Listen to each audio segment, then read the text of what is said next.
Hello, good people. Welcome back to the Kuhb Games YouTube channel. We are here with a match from the recent PWCQ that just happened last weekend now. I haven't watched back any of my replays yet, so generally I bring at least some of them to the YouTube here, and wanted to go over this one. This was actually my first match of the tournament. I had a lot of distractions around me. I wasn't actually playing at my apartment. I was playing at my parents' house, and my brother was there with his kids, so there were quite a few distractions going on. People were being loud, and I don't really like loudness in general. So I feel like I played this one poorly. At least that's what I remember saying after I played it. So wanted to get into that to see, maybe what I can do better. And it does sort of showcase my body as a shield a little bit. So, yeah, but yeah, let's get into it here. So we get to go first. Love to open up a tournament going first. We draw a pretty good hand here. It's interesting to see what we want to do here. Oh, we do get the sixth card. Came a little late, I guess. Trap Dust Shoot. So I think what I would want to do here in the blind is just summon Blade Knight, set Trap Dust Shoot, Solemn Judgment, and pass. We're not looking to fire off the Solemn Judgment very aggressively here, but I think getting the Blade Knight on the board that can potentially be protected by a Trap Dust Shoot if the opponent is playing bigger monsters. It can also be protected by Solemn Judgment if we see our opponent's hand and we deem that that's a good play. And also just getting on the board I think is good. Say we're playing against Chaos Turbo. We want to be as aggressive as possible. And we can always, follow up this Blade Knight with something else. And they're very, very, very unlikely to be able to kill the Blade Knight turn 1. And also showing Blade Knight on turn 1 on the board shows that maybe your opponent wants to set a spy. Because that is obviously one of the flip effect monsters that doesn't care about Blade Knight with the attack boost or not. And then we can take out the spy with the Nobleman of Crossout. Of course, if we activate Trap Dust Shoot and we don't take spy from an opponent's hand, that could send a message that we don't care about the spy, and maybe they wouldn't set it, but maybe they're forced to. A whole bunch of different things that could be there, but that's one of the reasons why I like to summon Blade Knight here. I didn't say I don't remember much of this match at all, but it looks like I do make the play that I had in mind. So we go to the opponent's turn, we flip Trap Dust Shoot, we see Trap Dust Shoot, which is great for us. Pot of Greed, which is not great for us. MST, another Trap Dust Shoot, which is great for us. Breaker, and Raigeki Break. So the opponent has a Pot of Greed, and a pretty bad hand outside of that. We could actually just take this Breaker, and then our opponent can't clear the Blade Knight. They would have to minus themselves with Raigeki Break, and right now both of these Trap Dust Shoots are actually just dead, because we don't have any monsters. We do have this Rhoda, so we know we can kind of wait on that, and we can kind of wait on the Graceful Charity if we choose to as well, because we do have, a Blade Knight that is, could be up to 2,000 with the Solemn Judgment, though we could very well just Solemn Judgment this Pot of Greed, since our opponent's hand is so bad.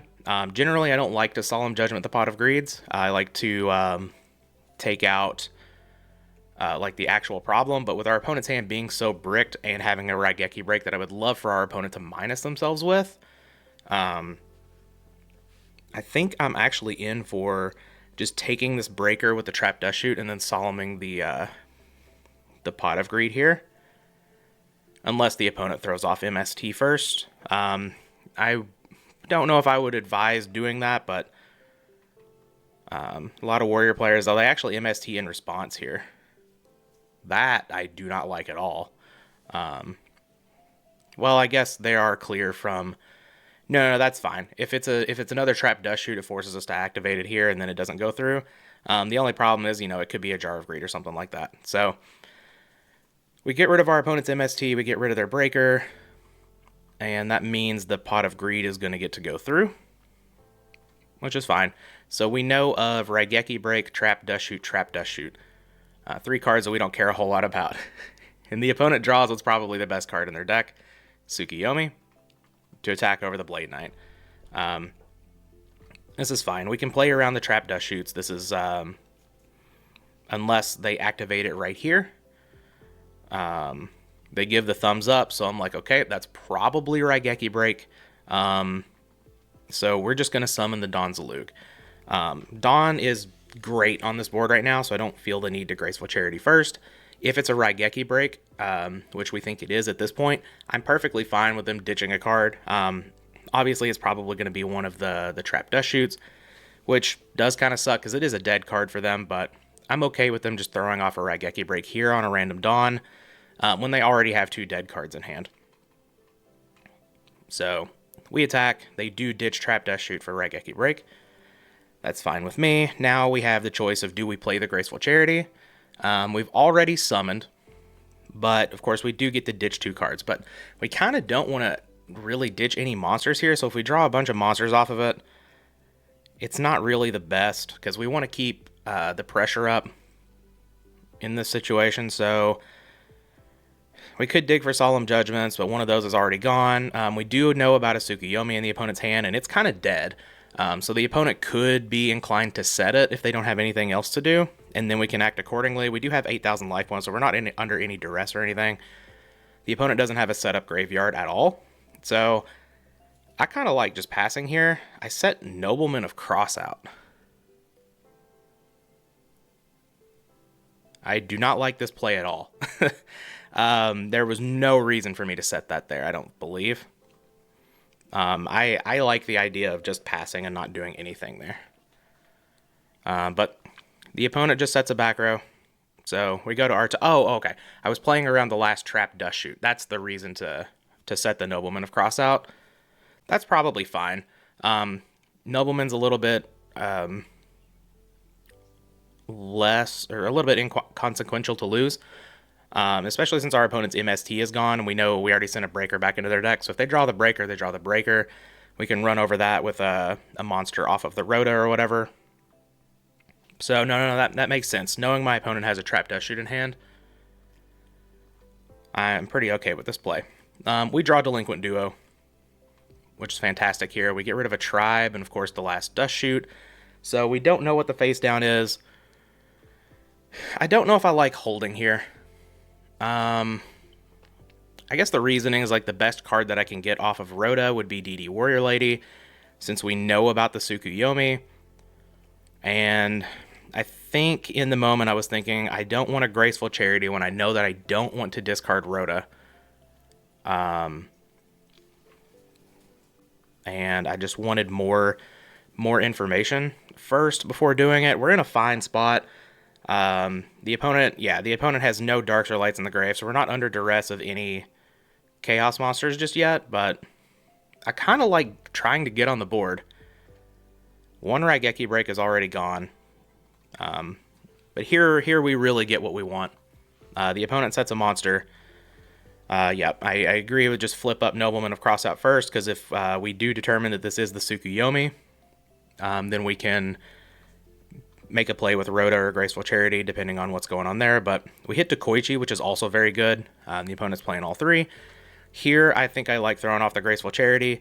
The Tribe isn't super important without our opponent having any cards in the graveyard to go to fuel chaos plays. So I like the Graceful Charity here. We draw Sasuke, Ring, which is fantastic in Solemn Judgment. So now we're just totally set up. The best thing we can get off of Rhoda here is probably just a Blade Knight and start attacking for 2k. So I actually... a lot of different choices here. We could keep the Sasuke because it is good against potential Gravekeeper spies. So is Tribe, but I think Tribe is going to be one of the pitches here. And then we just have to decide between, do we want Rhoda or do we want Sasuke? Because I definitely want to keep Ring for the Tsukuyomi, and I definitely want to keep Solemn Judgment. I just elect to pitch the 2 monsters. I think that's totally fine. Again, we have Blade Knight that we can get off of Rhoda that is a 4-turn clock, which is better than a 5-turn clock. Math works out. So I'm just going to summon Blade Knight, see if it goes through. And I'm going to set an attack for 2,000 here. The opponent doesn't do anything about it, so I don't really I don't really respect the battle traps game one. Chaos Turbo is not going to be playing Sakuretsu armor. If they have Mirror Force and they want to use it on one Blade Knight, that's fine. If it's Raigeki Break and they just want to go ahead and discard the Tsukuyomi, that's perfectly fine with me as well. They -1 themselves and I'm sitting behind Ring and Solemn Judgment. I can draw another monster eventually. Call of the Haunted and Premature Burial also count. I also have Light Dark in the graveyard. So, pretty happy with this. Totally fine with that. The only way that my opponent gets rid of the Blade Knight there, reasonably, is Torrential or Mirror Force. Both of which are still in the deck, but this is fine. They attack with Tsukuyomi. Of course, we're just going to ring it. We'll take 1100. I'm totally fine with that exchange. I just want damage at this point. Snatch Steal is very good. If my opponent's able to land a monster, now we have Snatch with Solemn Judgment backup, so we're very close to getting this game over with. Attacking with Blade Knight. The opponent sets a monster, so immediately I'm thinking that has to be Spy, right? But then I start to consider, I'm like, my opponent's at 2,900 here. Maybe it's not Spy and they just want to protect their life. If it is Spy, obviously the best play is to just Premature Burial first, get this Sasuke, and then we can attack over one of them. And then we've got 2 monsters on the board. But also, we can just wait. Like, Spy being on the board is not the end of the world. We do have Prima for Tribe to clear the Spies at some point if we need to. But we can just let them sit. We also have Snatch Steal, so maybe, we Prima, they summon something else, whatever. But there's no reason to summon something first when we have good reactive answers to Spy, and Spy is not really hurting us. I think we take the safer approach and just attack with the Blade Knight, in case it is exactly what we see that this monster is. I end up setting the Premature Burial for some unknown... Oh, right, to make the Blade Knight 2,000. Okay. And then just attack. I was like, for some unknown reason, I'm playing around Morphing Jar. No, it's to make the Blade Knight 2,000 attack, because that's how that works. But yeah, it does end up being exactly Knight Assailant, so that's very good here. The opponent sets another monster, so that's a little annoying, but it's not the end of the world. We draw Sakuretsu armor, which is pretty good. Attack with a Blade Knight, and we do see Gravekeeper's Spy at this point, so that's fine. We have the Premature Burial for Tribe if we need it. The opponent is, once again, not set up for Chaos, though it's very plausible that they do have a Chaos monster in hand. So drawing a Thunder Dragon could potentially get them there, but we have Solemn Judgment, and they actually do draw Thunder Dragon. I didn't remember that. We have Solemn Judgment. We also just have Snatch Steal. So if they summon BLS, if they want to attack, we could just Sakuretsu it, or we could. What would we take? 4,000. So we would actually be dead to BLS plus all of these attacks. So that might not be the play, but opponent just passes the turn, and they should be dead. We should just flip Premature Burial, ditch this Mirror Force to kill the Spies, and we have Solemn for any back row. So we do Premature Burial here, and the opponent is going to concede. So I'm siding in a way here where I bring in My Body as a Shield, Dust Tornadoes, and Bottomless Trap Hole. The reason on the Dust Tornadoes and the My Body as a Shield, as you see here, the opponent's, of course, bringing in a lot of battle traps and stuff, and Solemn Judgments. So just want to be able to clear back row game 2 and 3 against Turbo. Generally, a lot of people don't side in their spell trap removal because, before it was considered to not be a great idea because Turbo doesn't play that many traps. But post-board, they bring in a lot of stuff, and some of it's not chainable. So, Dust Tornado, perfectly fine. We see the opponent lead on Upstart, Graceful with the Sinister Serpent into Upstart. So, everything's cool here. We have a pretty good hand. Kaiku plus My Body as a Shield is pretty nuts here. The opponent does end up in Thunder Dragon, off of the Graceful Charity, so good thing they didn't draw that first. We draw Solemn Judgment, so we're just loaded now. My opponent has Thunder Dragon, Sinister Serpent in the graveyard. If we can turn off that Sinister Serpent with this Kaiku, that's awesome. And here's how good my body as a shield is. I summon Kaiku. My opponent's like, I'm protected from this. Sakuretsu armor? No. I have a Kaiku. I've dealt 1800 damage to my opponent, which is not nothing. Getting turn 1 pressure, especially with a Kaiku against Chaos Turbo and taking out one of their battle traps, is huge. And like, I don't have to just like preemptively MST that. I just get to wait for them to activate and then use the My Body. It's just so good here. So we get rid of the Sinister Serpent and the Thunder Dragon. Our opponent has four real cards in hand, because those Thunder Dragons are never going to convert into anything with a Graceful Charity. Raigeki Break could help turn those into sort of real cards, but really, really like this position, especially with having, Solemn Judgment, Sakuretsu, Ring of Destruction. The opponent does have heavy. Obviously, we're just going to throw off the Solemn Judgment on that, and our opponent's going to set a couple back row. We draw another Kaiku. I'm just going to opt to go to battle phase and attack with the one Kaiku that I've got. I think that's perfectly fine. One Sakuretsu's already been... Oh, two Sakuretsus have already been burned. So we don't really have to worry about Torrential if we don't summon. And, like, all my opponent has are, like, Raigeki Breaks, one more Sakuretsu armor, more than likely, and a Mirror Force to take care of this Kaiku. And if they do any of that, then I can just summon the other Kaiku if I feel like I need to. And just continue to keep them off of Chaos plays. So, and I'm perfectly fine with the clock we have here, because again, we do have this Ring of Destruction. So Kaiku is actually a 4-turn clock. The opponent summons Zambara, which is very nice here. I believe I'm just going to Sakuretsu. Yep, flip up the Sakuretsu armor. That makes a whole lot of sense to me. This Ring of Destruction can get the opponent dead whether it hits a Zambara or not. But I would rather keep the Ring of Destruction down because it is a chainable, and it can take out something like a Future Breaker or something like that. So, and like Sakuretsu armor's real, like, its basic function against Chaos Turbo post-board is to take out Zambara the Dark. So that's what the card's in there for. That's what we're going to use it for. I draw a Sasuke. Again, I'm just happy, my Kaiku attack went through last turn, and they didn't have anything to say about it. So now they're going to Raigeki Break. I'm like, that's kind of weird, but okay. That's fine. So now we can just summon out the other Kaiku here. The opponent does have light and dark in the graveyard. You saw me check that before I played it. So this stops the opponent from being able to do another Chaos play. We know one card in hand is Thunder Dragon. If they have another Raigeki Break, so be it. They can Raigeki Break, discard the Thunder Dragon, summon BLS or whatever. We can ring it, and then we can attack for game with the Sasuke on the next turn, hopefully. But the opponent just sets another back row.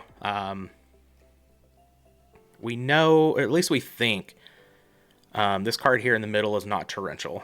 Because I feel like they would have torrentialed this other Kaiku whenever we summoned it, because it is pretty big, but maybe they just don't have a Chaos monster in hand. But I think it's fine to just go ahead and attack, and now it's Mirror Force. So, I don't know. Like, they let me get in 2 attacks with Kaikus, and I feel like if you have the Raigeki Break with the Thunder Dragons in hand and your Graceful Charity's already gone, and you have a Battle Trap down, I feel like you should do something about the first Kaiku attack. But it is going to work out for the opponent.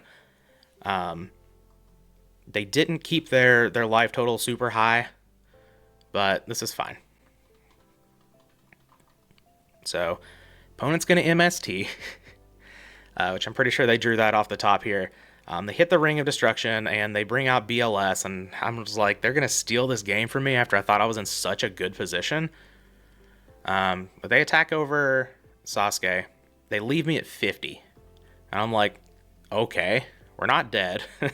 We are dead to a ring, but we draw Heavy Storm. I'm like, okay, there's a chance, because we know the last card in hand is Thunder Dragon. We're actually going to hit Raigeki Break, Sakuretsu Armor, which is just awesome. So now we need our opponent to not draw, like, Zambara or something.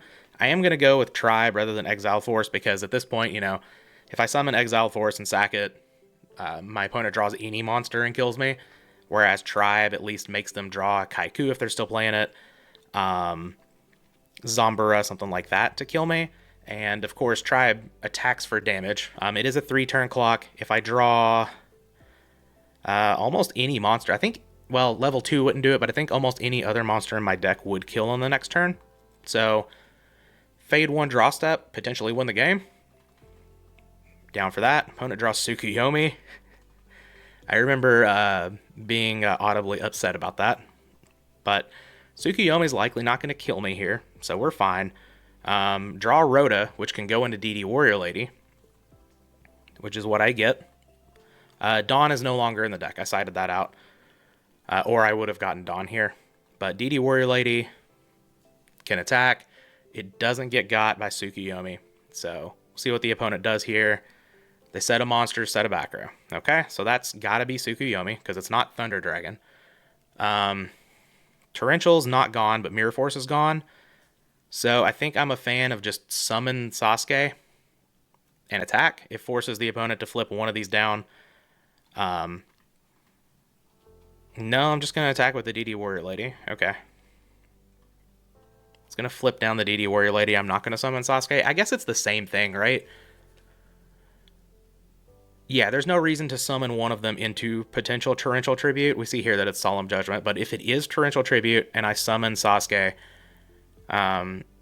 Torrential works out. We lose everything, they lose everything, and we're right back to square one, but they get the first attack in. Whereas if I just attack with DD Warrior Lady, I know it's Tsukuyomi. Then I don't lose the Sasuke, and if they don't draw anything, then DD Warrior Lady is still lethal. Okay. So I think I made the right play there. Maybe I played this better than I thought, but I feel like I remember being pretty upset about my play after this. I draw Blade Knight, so first things first, flip DD Warrior Lady. It gets Solemn Judgment, and I was like, okay, well, my opponent probably doesn't have any other way to stop a monster unless it's another Solemn Judgment. So here's a Sasuke, and the opponent's going to concede. Not sure if I can. Yeah, I can't see that card at this point.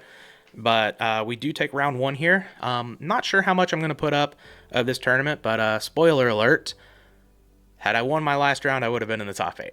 But I didn't, so I didn't make the top 8. It was another top 16 finish. I've top 16 to every online tournament that I've played now.